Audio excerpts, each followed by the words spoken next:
அனைவருக்கும் வணக்கம். Astro mind therapy அன்புள்ளங்கள் அனைவரையும் இந்த புதிய வீடியோவில் சந்திப்பதில் பெருமகிழ்ச்சி அடைகிறேன். இந்த வீடியோவோட தலைப்பு தமிழ் புத்தாண்டு பலன்கள் அப்படிங்கிற தலைப்பில் தான் பார்க்க போகிறோம். இப்போ வருகிற 14/4/2026 அன்று அரவுண்ட் 9 AM வச்சுக்கலாம். ஏன்னா சம் பீப்புள் அந்த அயனாம்ச கணக்குப்படி 8:35 9:35 வரைக்கும் அந்த புத்தாண்டு பிறக்கிறத ரெப்ரசன்ட் பண்ணுறாங்க. ஸோ அவங்கவுங்க சுருதிக்கு எப்படி இருக்குன்னு பார்த்துட்டு அரவுண்ட் 9 வச்சுக்கலாம். ரொம்ப அப்படியே மைனூட்டாக இது பண்ண வேண்டிய அவசியம் இல்லை. 9 o'clock இந்த புத்தாண்டு பிறக்கிறது. இந்த தமிழ் புத்தாண்டோட அந்த நாமம் பெயர் என்ன அப்படின்னா பராபவ ஆண்டு. பராபவ அப்படின்னாலே பரா அப்படின்னாலே பெரிது. அது கடவுளை தான் கூட சொல்லுவாங்க. பராசக்தி, பரம்பொருள், எங்கும் நிறைந்திருப்பது அப்படின்லாம். இந்த பவ அப்படின்னா அதுபோல் அப்படியே அதுவாக ஆகுதல் அப்படின்னு அப்படி ஒரு தோற்றம், அந்த ஆண்டோட அமைப்பே அப்படி தான் இருக்குது. இந்த ஆண்டுக்கு யார் ராஜாவாக வரா? குருனாலே அப்படி தானே, அருள் குருனாலே குரு அருள் வேணும் அப்படிம்பாங்க. ஸோ இந்த ஆண்டு அனைவருமே குருனாலே இதான் முறை, ஒழுங்கு, நியாயம், தர்மம் இப்படிலாம் யோசிக்கக்கூடிய ஆளுங்க. கேட்காமே உதவி செய்கிறது, ஆலோசனை கொடுக்கறதெல்லாம் பண்ணுவாங்க. அது குருவோட இயல்பு. எல்லா மக்களும், அது 12 ராசிக்காரர்களும் அப்படி தங்களை மாற்றிக்கணும். இந்த ஆண்டு ஒழுக்கம், நேர்மை இப்படி உங்களை மாற்றிக்கிட்டாதான் இந்த பராபவ ஆண்டு உங்களுக்கு மிக சிறப்பாக இருக்கும். இது அடிப்படை, இது ஆஸ்ட்ரோ மைண்ட் தெரபியோட அடிப்படை இது உங்களுக்கு அறிவுறுத்தல். ஏன்னா நீங்கள் குருவாக மாறணும், சுயநலமாக இருக்கக்கூடாது. குருனாலே பொதுநலமாக இருக்கக்கூடிய ஆளுங்க. ஸோ அப்படி மாறணும். எனக்கு என்ன கிடைக்கும்னு சுயநலமாக சிந்திக்கக்கூடாது.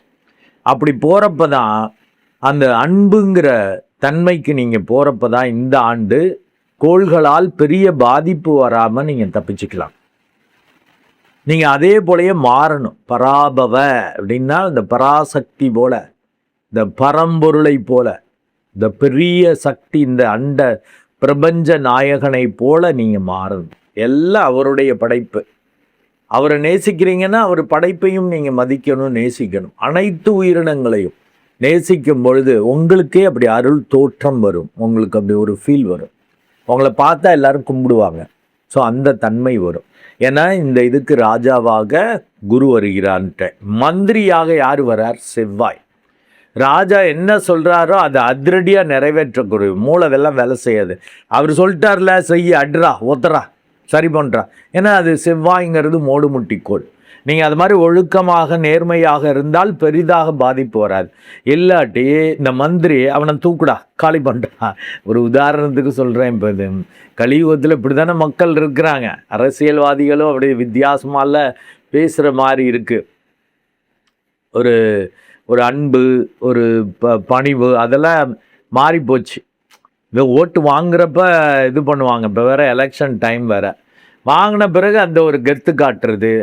இப்போ மந்திரியாக செவ்வாயாக வர்றப்ப அந்த மோடு முட்டித்தனம் இருக்கும். ராஜா மேலே உள்ளவங்க என்ன சொல்கிறாங்களோ அதை அப்படியே இம்ப்ளிமெண்ட் பண்ணுறது. அவங்க யார் என்னெல்லாம் பார்க்குறதில்ல. அவர் ஒரு வார்த்தை சொன்னால் அதை அப்படியே மோடு முட்டித்தனமாக இது பண்ணக்கூடியபடி இருக்கும். செவ்வாய் மந்திரியாக வருகிறார். கவனமாக இருக்கணும். ஏதாவது தப்பு தண்டா சிக்கல்கள் பண்ணாங்க கொஞ்சம் பிரச்சனை, அதிரடியாக ஆக்ஷன் இருக்கும். சேனாதிபதியாக யார் வரா அப்படின்னா சந்திரன் வரார். அதை மந்திரியை ஆர்டர் பண்ணிட்டு வருவோம், அதை தூக்குடான்ட்டு.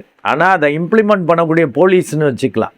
அந்த சேனாதிபதிங்கிறது இப்போதைக்கு ஜனநாயக நாட்டில் இந்த போலீஸ் என்ன குழம்புவாங்க, என்னடா செய்கிறது, அப்படியே அடி தூக்கு இது பண்ணுங்கிறாங்க. பொதுவிலேயே இந்த சீருடை பணிகள்லாம் செவ்வாய்க்கு உரியது தான். இப்போ மந்திரியே செவ்வாயாக இருக்கிறப்ப அவங்க ஆர்டர் கொடுக்குறப்ப அதிரடி காட்டி ஏதாவது பண்ணால் தேவையில்லாமல் சிக்கல்கள் வரும் அப்படின்னு அந்த ஒரு பயமும் இந்த சந்திரன் ஏற்படுத்துவார். அப்போ செய்யலாமா வேணாமான்னு குழப்ப நிலையிலேயே இந்த சேனாதிபதிகள் இருக்கிற மாதிரி இருக்கும். இதெல்லாம் என்ன சார் கதை மாதிரி சொல்லிட்டு இருக்கீங்க? நீங்கள் அப்படி பண்ணிக்கணுங்க. உங்களுக்கு அந்த குழப்பம் வரும். உங்களுக்கு ஃபிட் பண்ணிக்கணும். செயல்படுத்துவதில் குழப்பம் வரும், மோடு முட்டித்தனமாக பிஹேவ் பண்ண தோணும், பெரட்டிலாம் உருட்டிலாம். அது நேர்மையாக இருந்தால் அது வரும்ல. யாருக்கு பயப்படுவீங்க? நம்ம நேர்மையாக ஒழுங்காக கரெக்டாக இருக்கிறப்ப யாருக்காவது பயப்படுவோமா? நான் கரெக்டாக இருக்கேன், எதற்கு யாருக்கு பயப்படணும் அப்படிங்கிற தன்மை வரும். அதுதான் அந்த மந்திரி செவ்வாய் மோடு முட்டித்தனம். ஆனால் முடிவெடுக்கிறதுல குழப்பம் வரும். என்னடா அது, அவன் பெரிய ஆளாக இருக்காங்களே, எப்படி இது பண்ணுறது, இதெல்லாம் வரும். இது இப்படியே பொருத்தி பார்த்துக்கணும். அதெல்லாம் என்னை லவ் பண்ணுறவங்களுக்கு உங்களுக்கு அந்த உணர்வு வரும். மெடிடேட் பண்ணுவீங்க. நான் என்னை லவ் பண்ணால் நான் சொல்கிறத கேட்டுருவீங்க, மெடிடேட் பண்ணிடுவீங்க. மெடிடேட் பண்ணிங்கன்னா அந்த சமநிலையில் இருப்பீங்க. அதை நான் சொல்லக்கூடியதை கரெக்டாக ரிசீவ் பண்ணி அதை முறையாக இம்ப்ளிமெண்ட் பண்ணக்கூடிய தன்மை உங்களுக்கு இருக்கும். ஸோ அனைவருமே ஒரு அருளாளர்களாக மாறக்கூடிய ஆண்டு. எல்லோரும் அப்படி ட்ரை பண்ணுங்கள். மாறுறது அந்தந்த ராசிக்கு எத்தனை சதவீதம், எப்படி மாற முடியும், என்ன மாதிரி நீங்கள் பிஹேவ் பண்ணுங்கிறத அந்த பலன்களை தனித்து நம்ம பார்க்க போகிறோம். இப்போ அந்த பராபவ ஆண்டு மிக சிறப்பாக இருக்கிறதுக்கு என்ன செய்யணுங்கிற அந்த அறிவுறுத்தலை உங்களுக்கு கொடுத்துட்டேன். இப்போ 12 ராசிகளுக்கும் அவங்களுக்கான அந்த தலைப்பு ஸ்பெசிஃபிக்கான அறிவுறுத்தல். ஏன் அது மாதிரி அறிவுறுத்தல் கொடுக்குறேன், எப்படி பிஹேவ் பண்ணணும், என்ன மாதிரி சூழல்கள் வரும், என்ன மாதிரி எண்ணங்கள் உணர்வுகள் வரும் அப்படிங்கிறத நம்ம தனித்தனி வீடியோஸாக பார்ப்போம். இப்போது பராபவ தமிழ் புத்தாண்டில் கும்ப லக்னம் அண்டு கும்பராசி அன்புலங்களுக்கு என்ன மாதிரி பலன்கள் ஏற்பட போது, அவர்களுக்கான அறிவுறுத்தல்கள் என்ன அப்படிங்கிறத அந்த வீடியோவில் பார்க்க போகிறோம். கும்ப லக்னம் அண்டு கும்பராசி அன்புலங்களுக்கான அறிவுறுத்தல் என்பது வெற்றிக்கு வேண்டும் ஆண்டு. மீண்டும் உங்களுக்கான அந்த தலைப்பை அறிவுறுத்தலை கொடுக்குறேன். வெற்றிக்கு வேண்டும் ஆண்டு. என்ன சார் லைட்டாக ஆம்பிக்யூட்டி வருதே, அந்த தலைப்பில் கொஞ்சம் பொருள் புரியாதபடி இருக்கேன்னு பயப்பட வேணாம். வெற்றிக்கு வேண்டுதல் பண்ணக்கூடிய ஆண்டு. அப்போ கொஞ்சம் நெருக்கடியோடு தான் வெற்றி கிடைக்கும். எத்தனை சதவீத நன்மைகளை நீங்கள் அனுபவிக்க போகிறீங்கன்னு 50%. இதுலேயே நீங்கள் புரிஞ்சிக்கலாம். 50-50 தான். அந்த பக்கம் பாஞ்சா பாஸ், இந்த பக்கம் பாஞ்சா ஃபெயில், அந்த பக்கம் பாஞ்சா வெற்றி இல்லாட்டி தோல்வி, அப்படி வந்துடும். அதனால் வெற்றிக்கு வேண்டும் ஆண்டுன்ட்டேன். ஏன் அது மாதிரி சொல்கிறேன் அப்படின்னா, நீங்கள் 7.5 பாதச்சனியில் இருக்கிறீர்கள், சர்ப்பதோஷத்திலையும் இருக்கிறீர்கள். 2-11 கூடவும் உச்சமாகறான் நல்லது.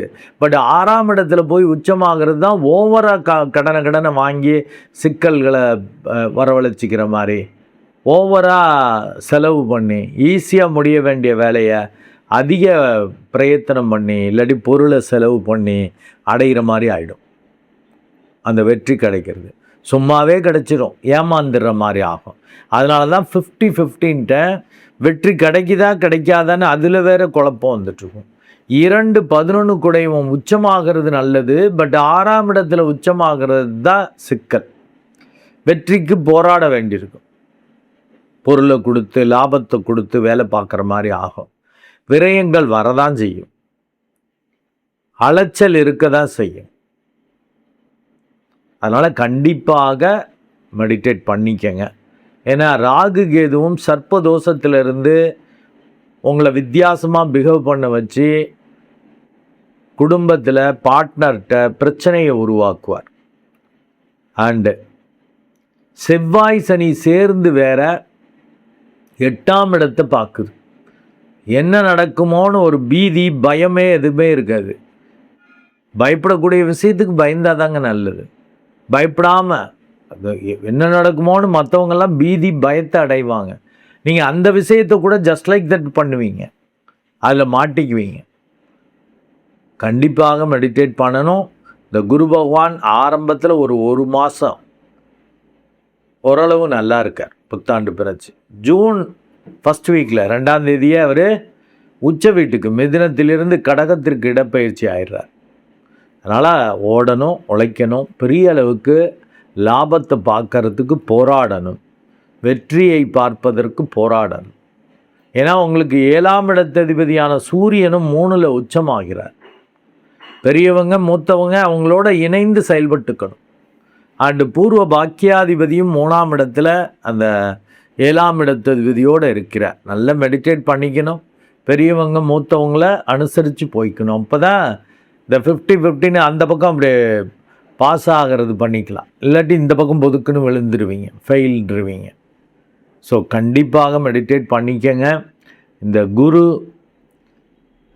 பெரிய அளவுக்கு உங்களுக்கு பொருளாதாரம் லாபத்தை கொடுப்பார். கடன் வாங்குற மாதிரி தான் இருக்கும். உடம்பையும் கொஞ்சம் கவனிச்சுக்கங்க. அது அந்த உடம்பு சரியில்லாமல் அல்லது வெற்றிக்காக பெரிய தனத்தை லாபத்தை விரயம் பண்ணுற மாதிரி செலவு பண்ணுற மாதிரி வரும். அதனால தான் வெற்றிக்கு வேண்டும் ஆண்டுன்ட்டேன். வேண்டுதல் பண்ணக்கூடிய ஆண்டு. வேண்டி தான் வெற்றியை பெற முடியும். ஏன்னா ராகுக்கு இது சரியில்லை, சனி பகவான் சரியில்லை, குரு பகவான் சரியில்லை, மேஜர் கோள்கள்லாம் சரியில்லை. லக்னத்துக்கு யோகத்தை கொடுக்கக்கூடிய சுக்கிரன் சில மாதங்கள் உங்களுக்கு அதிர்ஷ்டத்தை கொடுப்பார். அண்டு பூர்வ பாக்கியாதிபதியாக அவர் வர்றதால அவர் பாதகாதிபதின்னு வேறு அந்தஸ்து வாங்குறார். அதை பார்த்துக்கணும். அண்டு 5 குடைய அந்த புதன் நீச்சமாகிறார் இந்த புத்தாண்டு ஸ்டார்டிங்கில். அவரும் ரொம்ப ஃபீபிளாக இருக்கார். அதனால் பெரியவங்க மூத்தவங்கள்ட்ட அனுசரிச்சுக்கணும். அப்போ தான் உங்களுக்கு பிடிச்ச அந்த பூர்ண கும்ப மரியாதை கிடைக்கும். பெரியவங்க மூத்தவங்களை மதிக்கலை அப்படின்னா நீங்கள் சாதிச்சிருந்தாலும் அவங்க ஆதரவு இருந்தால் தானே ஒரு நல்லது நடக்கும்.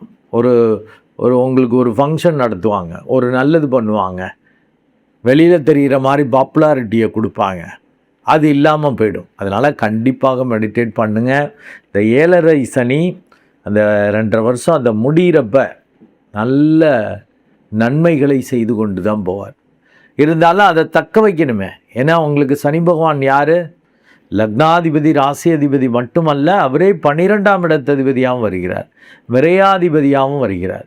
12ஆம் இடத்ததிபதி 2ல் இருக்கிறது, 2ஆம் இடத்ததிபதி உச்சமாக இருக்கிறது 6ல். ஓவராக கடனை வாங்கி காலி பண்ணிடுறது, இல்லை மறைமுகமாக ஒழுக்கம் இல்லாத காரியங்களில் ஈடுபட்டு செலவு பண்ணுறது, வித்தியாசமாக இந்த அதிக வட்டி கொடுக்குறேன், இல்லாட்டி வித்தியாசமான ஏதோ பிஸ்னஸ் அது இதுன்னு ஏதாவது ஏமாற்று வேலைகள், இரிடியம் பிஸ்னஸ் அப்படி இப்படின்னு ஏதாவது ஆசை காட்டி மோசம் செய்யக்கூடிய வேலைகளில் நீங்கள் சிக்கிற மாதிரி ஆகிடும். நல்ல மெடிடேட் பண்ணிக்கங்க, விழிப்புணர்வு வந்துடும். நல்ல தசாபுத்தி இருந்துச்சுன்னாக்கா நீங்கள் ஓரளவு வெற்றி அடைய முடியும். ஏன்னா 50% நல்லா இருக்கு இல்லையா? நல்ல தசாபுத்தி இருந்துச்சுன்னா அது ஓவராலாக 75% நன்மையை செய்யும். கோச்சார ரீதியாக அந்த 25%ல் 12.5% கிடைக்கிற மாதிரி வரும். அது இதையும் சேர்றப்ப கிட்டத்தட்ட ஒரு நியர்லி 80% வந்த மாதிரி நன்மைகள் வந்துடும். மெடிடேட் பண்ணாதான் அது கிடைக்கும். ஒரு விழிப்புணர்வோடு செயல்பட முடியும். மேஜர் காரியங்கள் செய்கிறப்ப தசாபுத்தியை பார்த்துக்கணும்.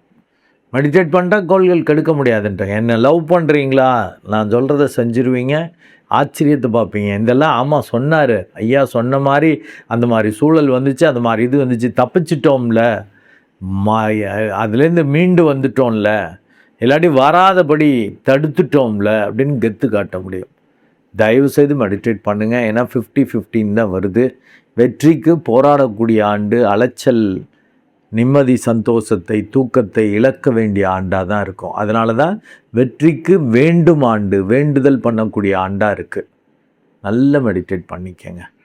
இது ஆரம்பத்திலேயே இன்ட்ரோடக்ஷனில் சொல்லியிருக்கேன்ல, மெடிடேட் பண்ணிட்டீங்கன்னா அந்த அவன் அருள் கிடச்சிரும், உங்களுக்கு அந்த தேஜஸ் வரும்.